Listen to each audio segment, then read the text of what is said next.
మనం ఏదైతే ఇప్పుడు అనుకుంటున్నామో ఈ ఫండ్ రైజింగ్ యాక్టివిటీస్, ఈ వెల్ఫేర్ యాక్టివిటీస్ ఏదైతే అనుకున్నామో ఇది మనం మాకి చేద్దాం ఎవరు గెలిచినా అని ఒక థాట్ వచ్చింది. కొత్త వెల్ఫేర్ ఏంటి? కొత్త వెల్ఫేర్ ఏంటి? వెల్ఫేర్ ఏమీ లేదు సార్. ఇప్పుడు బేసికల్ గా మనకి నేను చెప్తాను, కొత్త వెల్ఫేర్ కాదు నేను చెప్తున్నా. ఇప్పుడు మనం ఒక మెడిక్లైమ్ ఇన్సూరెన్స్, మన మెడికల్ ఇన్సూరెన్స్ ఇస్తున్నాం. మనం ఫాలో చేస్తున్న పద్ధతి కరెక్ట్ గా లేదు అక్కడ. దాన్ని ఇంకా బెటర్ గా చేయొచ్చు. ప్రతి మెంబర్ కి ఆ ఫెసిలిటీ వచ్చేలాగా మనం చేయొచ్చు. అదే ఒక లైఫ్ ఇన్సూరెన్స్ ఉంది.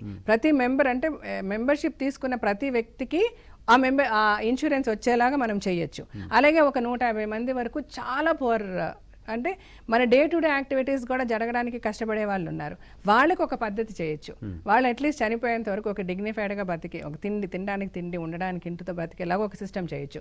దానికి ఒక ఫండ్ ఎలా కలెక్ట్ చేస్తాము, ఎవరు ఇస్తారు ఆ ఫండ్, అది కూడా లైన్అప్ చేసి ఉంది. ఫండ్ ఇచ్చే వాళ్ళు కేవలం ప్రకాష్ రాజ్ గారి ప్యానల్ గెలిస్తేనే ఫండ్ ఇస్తారా? అలాగని కాదు.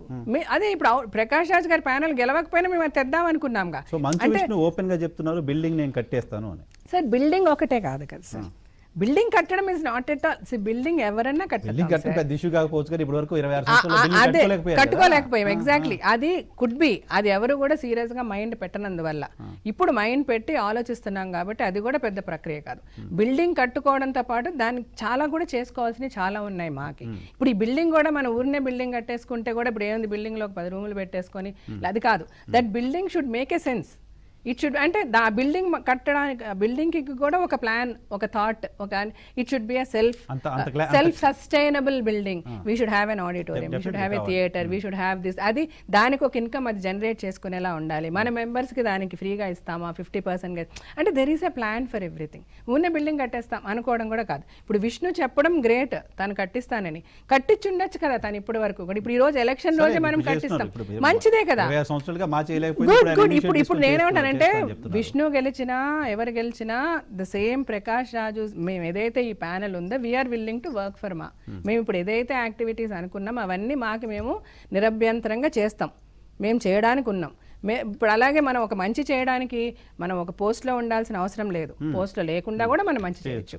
అలాగే అనుకున్నాం ఈ టీం, అలాగే పనిచేద్దాం అనుకున్నాం. అది కూడా నాకు చాలా నచ్చింది. సో ఇప్పుడు రేపు విష్ణు గెలిచినా కూడా ఈ టీం అదే సపోర్ట్ ఇస్తుంది. మా వల్ల నా వల్ల ఏది చేతనైందో అది చేస్తా. నేను ఈ టీంలో అందరూ గెలలేదు, నేను ఒక్కదాన్నే గెలిచా, నేను విష్ణుతో ఉండి పనిచేస్తా. It's for the welfare of the organisation. మాకి మంచి జరిగే ఏ పనికైనా ఈ ప్యానెల్ ముందుండి చేద్దాము, గెలిచినా గెలవకపోయినా. ఇంత అనుకున్నాం కాబట్టి నాకు ఇవన్నీ నచ్చి నేను జాయిన్ అయ్యా, అంతే. ఐ హ్యాడ్ ఎ క్లారిటీ, నాకు ఒక క్లారిటీ ఉండింది అక్కడ ఏం జరుగుద్ది, నేను వెళ్ళి అక్కడ ఏం చేయగలను. అంటే మాలో చాలా యాక్టివ్, మీరు చాలా కాలంగా పనిచేస్తున్నారు. మాలో వివిధ హోదాల్లో పనిచేస్తారు. ఇద్దరే చేయలేదు. Last time movie artist association కి సంబంధించి రకరకాల రాజకీయాలు, తక్కువ మెంబర్స్ ఉంటే కూడా చాలా పెద్ద అటెన్షన్ డ్రా చేయడం ఇవన్నీ చూస్తూ ఉన్నాం. సో ఇప్పుడు బండ్ల గణేష్ టాపిక్ తీసుకుంటే మిమ్మల్ని ఓడించటమే లక్ష్యంగా బండ్ల గణేష్ పనిచేస్తా అని చెప్తున్నాను. ఏంటి ఆయనతో మీకు అంత వైరం, గొడవ ఏంటి? అసలు నాకైతే ఇప్పటి వరకు నాకు తెలియదండి. It's a biggest question mark for me two. కానీ ఇప్పుడు తన బిహేవియర్ లాస్ట్ అంటే ఇది ఒకసారి చెప్పేశాడు, ఏదో ఛానల్లోంచి బయటకు వచ్చేసాడు, నాకు ప్యానెల్లోంచి నేను బయటకు వచ్చేసాను, నాకు నచ్చలేదు, జీవిత గారికి అగేన్స్ట్గా నేను